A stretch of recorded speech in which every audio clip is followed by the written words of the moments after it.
Alvarez down there on the start, finish straight, talking to the contenders that will give us a mini X30 final in the IAME Euro Cup.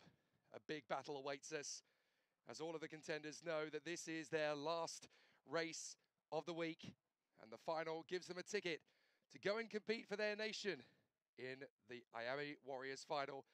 Next time out in next month's battle at Valencia at the Lucas Guerrero circuit, just outside the gorgeous city of Valencia.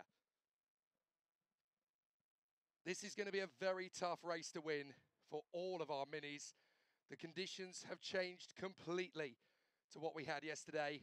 Now it's greasy, damp and cold compared to yesterday in the bright glaze of the sunshine on Friday and the slightly overcast conditions on Saturday.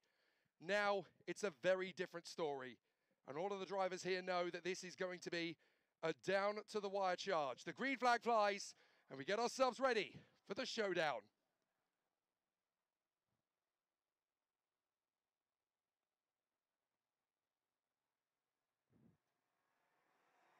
Time then for the X30 mini final to get underway, the first of our barnstorming races over the course of the next few hours, and what a race it's going to be. Daniel Ferguson and Charles Oral on the front row of the grid from Mathis Brejeux and Milan Bécu, then Edouard Rouget and Valentin Lefebvre, then Marcus Engenhazen and Arthur Ponte. Nahil El Gahoudi and Mike Menard round out the top 10 from Edouard Berger and Luis Boots, Jules Tchek and Aaron Bordenova from Andrea De Peretti and Noah C. Sandro de Oliveira and Martin Chekin Gomez from Harry Chapman and Oli Alexander Solis-Mistad. Martin Rodriguez and Isaac Al-Houti, Artem Kikireshko and Gabin Medali from Manuel Laurent, Aurel Hannes-Mas, Patrick Wood, Ruben Maillet-Decor, Paul-André Alagna, Max Engel, Willis Morris, Luc Ferrus and Jules Chabrol. And I'm glad to say that Ruben Maillet-Decor, who had that problem yesterday where he ended up flipping the cart and ending up having to go to the medical centre, has been cleared to race today. So he will get to take his place on the grid for the final, which is very good news indeed. Sadly, there will be no start for Jules Chabrol and for Kimi Prost, both of whom had to retire from the race week earlier than they were anticipating. So we will get 32 drivers on the grid for this X30 mini final. From myself, Jake Sanson and Guillaume Alvarez up here in the commentary box, boy, have we got an amazing show. They go on the second formation lap because the circuit has changed completely compared to what it was like both on Friday and on Saturday. It's a whole new ball game for the big show. En effet, les conditions sensiblement différentes avec une petite précision par rapport à ce que je vous ai dit juste avant concernant la réglementation des pneus. La précision, c'est de rigueur évidemment. Nous sommes dans un règlement commun avec l'IAME Eurocup et ce qui se pratique ici du côté de la IAME Series Benelux, où depuis cette saison, eh bien, les pilotes ont désormais la possibilité de rouler en pneus pour piste pluie dans des conditions qui le demandent, ce qui n'était pas le cas il y a encore un peu plus d'un an. Donc le choix ici a été fait par la totalité, je pense, des concurrents, effectivement, de partir en pneus pour piste sèche, pneus slick, donc sur une piste eh bien, qui tend à évoluer, qui semble séchante en effet sur la trajectoire. Ça va être intéressant de voir si certaines conditions de grippe et d'adhérence s'avèrent différentes en fonction des endroits du tracé. Je pense notamment à la ligne droite de retour à la proximité des arbres. On verra ce qu'il en sera. D'ici quelques instants, les feux qui vont s'éteindre pour la première fois de cette journée. Ils s'éteignent. Départ à l'assaut du premier virage, la catégorie mini. Qui sera le vainqueur de l'édition 2025 de la IAME Eurocup? Eh bien, réponse d'ici quelques instants avec un excellent envoi de la part de Daniel Ferguson depuis la pole. Ça se passe bien pour l'ensemble des protagonistes sur une piste encore un petit peu piégeuse, on le disait. Ils en ont pris un peu la mesure. Et attention, changement pour la première place d'entrée de jeu. Milan Bécu. Quel superbe envol de la part du pilote belge. 4e sur la grille. 2e d'entrée de jeu. Alors qu'il était sur l'extérieur de la trajectoire, eh bien, il est parvenu à tirer son épingle du jeu dans ses premiers mètres de course. Le voilà deuxième avec peut-être déjà une attaque sur Daniel Ferguson d'entrée de jeu. Je pense même que c'est Charles Oral qui a pris la tête des hostilités là-bas en tête du peloton. À la sortie du banking dans ce premier tour de finale, effectivement, Charles Oral qui protège à sa position. Milan Bécu qui lui signifie ne défend pas trop tôt, continue d'attaquer. Ce n'est que ce début de course, ce sera la plus longue, 12 minutes et un tour. Il convient d'en voir le bout et de ne pas mettre trop de roues sur le côté, ne pas évidemment aller chercher l'extérieur de la trajectoire sous peine d'être doublement pénalisé. Mais premier tour de boucler, Daniel Ferguson qui a rétrogradé en 3e position, prêt à donner la chasse. Charles Oral en tête, Milan Bécu 2e. So what a fantastic start to the race then, as everybody puts on a very neat and tidy run, a very mature opening lap from all of our competitors, as Milan Beccu now lines up behind Charles Oral, the new race leader. Daniel Ferguson down to third position, Edouard Rouget and Matthias Brajeux. Then it's Lefebvre, Ponte, Chapman, De Oliveira, then Boots, Engenhazen, C and El Gahudi. So some really good battles to come. Keep an eye on Noah C. He spent the entirety of Friday and Saturday overtaking people from the very back of the grid. He's made another big move, actually, up to the inside of the hairpin. So Noah C is knocking on the door of top 10 already, and he fancies his chances here. What if he came through to win the final? There's plenty that can still happen. It's a 13-minute plus 1 lap final. And we know how tough it's going to get on the inside as Ferguson dives in on Milan Beccu. Beccu drops to 4th place behind Edouard Rouget. So it's now Ural, Ferguson, Rouget, Beccu and Mathis Brajeux falling all the way down to... Oh, no, sorry, that's Brajeux in 3rd now. So Brajeux has tucked right in. Here goes Ferguson, diving for the inside line. He gets the move on Charles Oral. Brajeux can't quite continue the move and get through himself. So Milan Beccu now lines up behind them. But if we get fisticuffs here, it's open season, as we've now found Ural behind Ferguson, but ahead of Brajeux. Then it's Milan Beccu from Lefebvre, Ponte, Rouget, Chapman, Boots, and Noah C is up to 10th already. Superbe remontée effectivement de la part de Noah C. 6 places de gagné jusqu'au 10e rang. Oui, 11 places de gagné pour Harry Chapman, 8e pour l'instant. On va y revenir d'ici quelques instants. La bataille pour la première place, eh bien, elle concerne plus d'un protagoniste. Ils sont presque 8, j'ai l'impression, dans la même image en effet. Avec les 3 leaders sur votre image, Charles Ural, Daniel Ferguson et Mathis Brajeux à l'approche du virage numéro 14.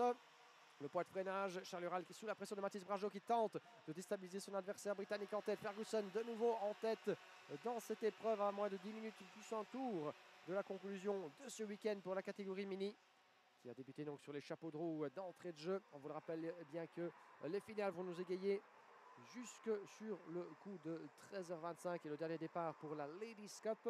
On en aura terminé aujourd'hui avec le programme du jour sur le coup de 14h environ. Si tout va bien évidemment, en tenant compte d'éventuels décalages, d'éventuels retards liés à des faits de course.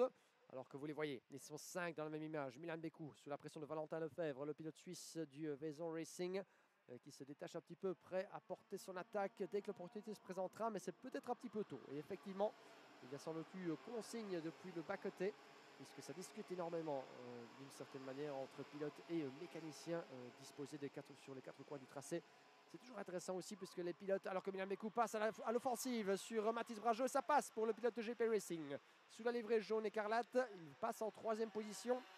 Milan Beccu, le champion mini cette année du côté du Benelux, aura à cœur de prendre une revanche sur le sort qui ne lui aura pas permis de mener le classement intermédiaire. Il est 3e, alors que devant, eh bien, Charles Oral passe également l'attaque, ouvre la porte, et ça profite à Beccu, ça profite à Brajeux. Et c'est le désastre pour Daniel Ferguson qui rétrograde de la première à la 5e place.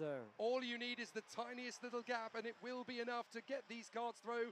Up into the lead then comes Charles Oral at the expense of Daniel Ferguson, who goes all the way back to 4th behind Milan Beccu and Mathis Brajeux. So Brajeux still with a chance here in behind the EGP Racing star Milan Beccu from Belgium, but he's really got to be calculated. Up the inside goes Beccu. He takes the lead and gives a little bit of a nudge to Mathis Brajeux as he takes on the initiative as well. Up at a 2nd place then. So Beccu, Brajeux, and then it is Charles Oral in front of Daniel Ferguson. Ferguson's going to get some support to make the move for 3rd, but he's not quite gone to the inside line enough. He thought he could have a little bit of support there from Valentin Lefebvre, but it's not going to happen as the rest of the battle in the tail end of that top 10 gets very tight together. And we're going to have some decent battles now as the drivers put on a show.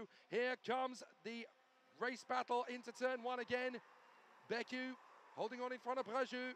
And then we have Oral, Ferguson, Lefebvre and Ponte. There's a great battle behind them as well because Chapman's closing up to Ponte. And then we've got Rouget, Boots and C having an amazing battle just inside the top 10. There's plenty of things that could swap around here. And it is going to be a very tall order to see who comes through to the victory. But at the moment, it is Milan Beccu in the yellow and white of the EGP Racing colours.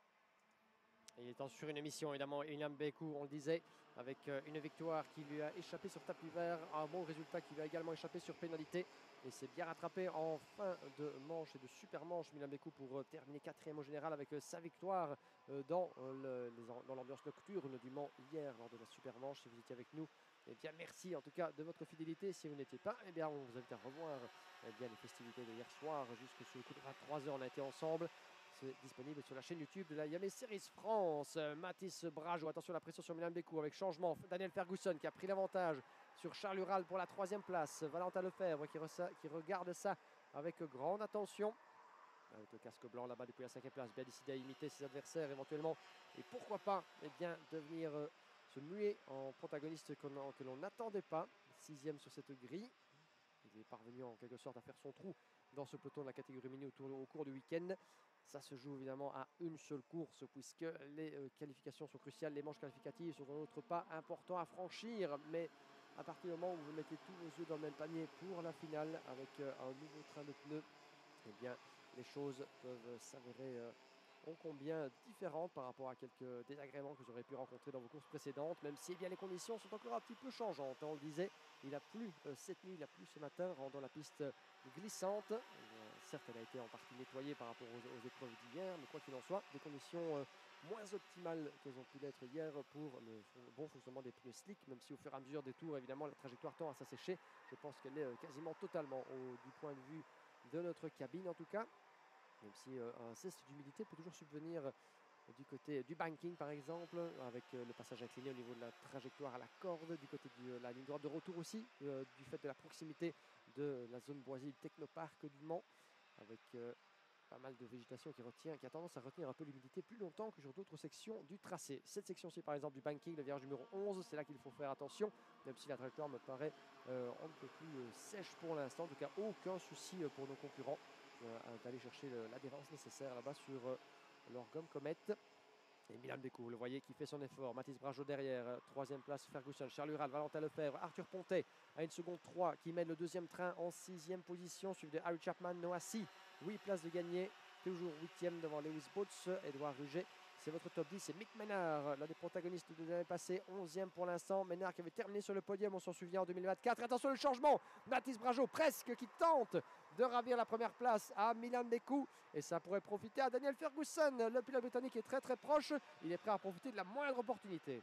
Very tight, battling up the front with the top 3 drivers, but it is very close indeed now. 4.5 minutes left of this final, plus the lap that comes after the time runs down. So Milan Bécou holding on from Mathis Brageaud and Daniel Ferguson, but we haven't even started to really raise the roof yet.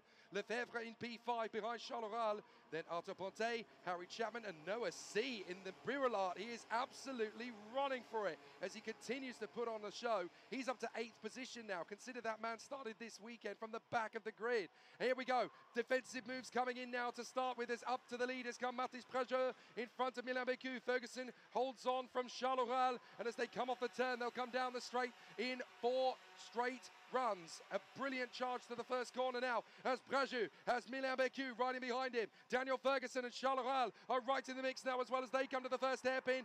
Nothing doing between them. It looks like a nice move up the inside from Harry Chapman as he gets into 5th place ahead of Valentin Lefebvre. But now we're squabbling for the inside line. We're getting defensive as Brageaud holds them in. Bécou's going to have an inside charge from Daniel Ferguson. Slide wide and somehow Bécou still holds that 2nd place. Great defensive work from Milan Bécou. Magnifique foire dans le poigne. Regardez comme Milan Bécou fait en sorte de fermer la porte à gauche comme à droite à chacun des virages. Ce n'est guère évidemment pour ses adversaires juste derrière d'aller éventuellement le titiller. Mais Mathis Brageaud pourrait en profiter de cette situation de défense de la part de Milan Bécou, puisque le plus il va défendre et le plus il perdra du temps. Le petit coup d'œil au-dessus de l'épaule. Et vous voyez d'ailleurs, ça gesticule, ça se parle entre Milan Bécou et Daniel Ferguson. Il nous reste encore un peu moins de 3 minutes et un tour jusqu'à la conclusion de cette finale extraordinaire. Oh, il y a un incident là-bas derrière. Était-ce Valentin Lefebvre avec Harry Chapman et Charles Ural là-bas qui se sont mal entendus, j'en ai bien peur. Avec un nouvel incident, effectivement, un pilote dans le bas-côté. Il s'agit de Arthur Pontet. Malheureusement, Arthur Pontet qui se retrouve à l'extérieur du virage. Il parvient à continuer, le numéro 802 du team PB Kart. Il naviguait à une excellente 6e position. Et ça s'est pas entendu. Alors que derrière, et devant plutôt, bien Mathis Brageaud, Milan Bécou avec Harry Chapman et Charles Ural en pleine explication là-bas. Ils sont toujours dans la même image. Et qui reprend la tête? Il s'agit de Harry Chapman du TWR Racing. D'où vient-il? 16 positions de gagné, même 18 en tout. Charles Harry Chapman, notre nouveau leader, mais plus pour longtemps. Milan Beku repasse devant à la corde du virage numéro 11. Harry Chapman started this race from 19th position and briefly he heads the field. Now Milan Beku comes back into it. It's not over yet. Harry Chapman still there in second position. He could still grab this back. But Milan Beku leads the way from Chapman, and that's Mathis Brajeux, I think. No, it's Charles Oral, I think, in third position, as Mathis Brajeux finds himself down in fourth with the likes of Milan Beku for company. So it's Beku, Chapman, Oral, then Brajeux, Ferguson, Boots, Maynard, Lefebvre, El Gahudi, Rouget, Bordenova, Solis Mistad, and Noah C. So it really is a proper squabble, but with a minute and a half to go, Milan Beku has got all the pressure in the world still to hold on to this from Harry Chapman. But what a drive from Chapman, 19th to second, and he's got a shot still at taking the victory. He's just got to keep his wits about him and put pressure on Milan Beku. He may even get some support from Charles Oral. We've got just over a minute left, and it's unpredictable as ever. Will Chapman go for the move? No, he's going to wait. Est-ce que Milan Beku va conclure sa saison nationale en Yamaha X30 sur la plus haute marche du podium en Eurocup? La plus haute marche du podium, il l'a connue dans le championnat de Belgique, la Yamaha Series Benelux en mini. Pourrait-il faire de même ici au Mans? C'est la question qui se pose, mais deux autres de ses rivaux certainement n'entendent pas de cette oreille. Harry Chapman, Charles Ural, roue dans roue, tous les deux avec encore une excellente chance d'inverser la tendance, avec du souci là-bas entre plusieurs pilotes. Malheureusement, le franchissement de la chicane, ça se passe en dehors de votre trajectoire, en dehors de votre écran, avec un des pilotes là-bas dont le kart est près de la trajectoire, effectivement. Et malheureusement, Marcus Egan Hansen, Aaron Bordanova, effectivement, le pilote là-bas en difficulté. Mais les commissaires ont été prompts à intervenir pour dégager son kart de la trajectoire. Donc, plus de peur que de mal, le drapeau jaune a été brandi brièvement du côté de la chicane. Et on peut repartir avec encore quelques secondes à tenir. Nous sommes dans l'avant-dernier tour. A very sad end for a very unhappy Aaron Bordanova. But now we're going to see these three. Chapman dives in on Milan Beku. Just a lap and a half to go, and he takes the lead. Harry Chapman on the back straight. Now we're going to see what Charles Oral can do. He's got the momentum here as he closes up on Milan Beku. Beku's going to slide back in to retake the lead from Chapman. And through will go Charles Oral as well. So Harry Chapman sat in third position. It's not over. He could still come back to this one as we wait for the finish line. And when we cross it, we've got one lap to go. Milan Beku in front of Charles Oral. They're going to go to the first corner together. And Charles Oral looks for the move on the inside. He can't make it. So Milan Beku lines them up. Harry Chapman still staying close to them. These are the three men that will contest the victory now as Beku parks the bus on the inside line. Charles Oral, here comes Chapman. Chapman's going to sweep past one. He'll only make it past one of them. Milan Beku still in the lead, but Chapman into second. Half a lap to go. Et magnifique. Ah, demi-tour restant jusqu'au drapeau à damier. Qui va tenir? Dans quel ordre? Milan Beku, Harry Chapman, Charles Ural, trois dans la même image, trois candidats à la victoire. Le banking, c'est la dernière grosse opportunité dans ce demi-tour restant du karting de Mans. Que va-t-il se passer? Dans quel ordre? Milan Beku qui ressort en tête, qui va la jouer défensive. Il n'a plus rien à perdre. C'est la victoire qui se joue pour le pilote GP. Ils sont quasiment 5 dans la même image, rué comme un seul homme. Chapman qui tente de faire l'intérieur avec pourquoi pas Charles Ural qui pourrait faire la différence également. Il n'en sera rien. Après le titre Yamaha Series Benelux, Milan Beku et EGP Racing gagnent en mini sur le terrain du Mans. Yamaha Eurocup X30 Mini qui tombe dans l'escarcelle de la Belgique de Milan Beku au terme d'une finale disputée jusque dans les derniers instants. 45 millièmes de seconde à l'arrivée. Harry Chapman, 17 positions de gagné dans ce peloton. La deuxième position pour TWR Racing. Mais quelle épreuve de la part de Chapman. Charles Ural, fidèle à sa réputation. Troisième position pour le pilote PB Kart sur son terrain. L'un des premiers Français du peloton a terminé donc sur le podium ce dimanche devant Daniel Ferguson et Mick Menard qui manque le podium comme il l'avait accompli en 2024. Mais quel finish mon cher Jake! What an incredible finish to the X30 Mini Final. Our first IAME Eurocup champion of 2025 hails from Belgium, Milan Beku, with an amazing drive in front of the bombastic Harry Chapman. Second place in front of Charles Oral in third. Then Daniel Ferguson, Mike Menard and Mathis Brajeux from Louis Boots, Valentin Lefebvre, Edouard Rouget and Naël El Galhoudi. And then Oli Alexander Solis-Mistad ahead of Noé C. And then André De Peretti, Manoa Laurent, Martin Shekin-Gomis and Isaac El Hayouti ahead of Marcus Engelharsen and Sandro de Oliveira. 19th place for Jules Tchek ahead of Arthur Ponte, who spun around sadly. Paul-André Alagna ahead of Aurel Harasmas. Ruben Mallet-Decour and Willis Morris in front of Martin Rodriguez, Artem Kikireshko and Luca Verrouz. Patrick Wood, Max Engel, and then the retirements, sadly, Aaron Bordenova, Gavin Midali, Edouard Berger, and the non-starters, Jules Chavrol and Kimi Prost. But what an amazing race. Milan Becu and Harry Chapman took it all the way to the wire, and an amazing result for Milan Becu. Just extraordinary how hard he had to work to keep the field at bay. Harry Chapman, though, from 19th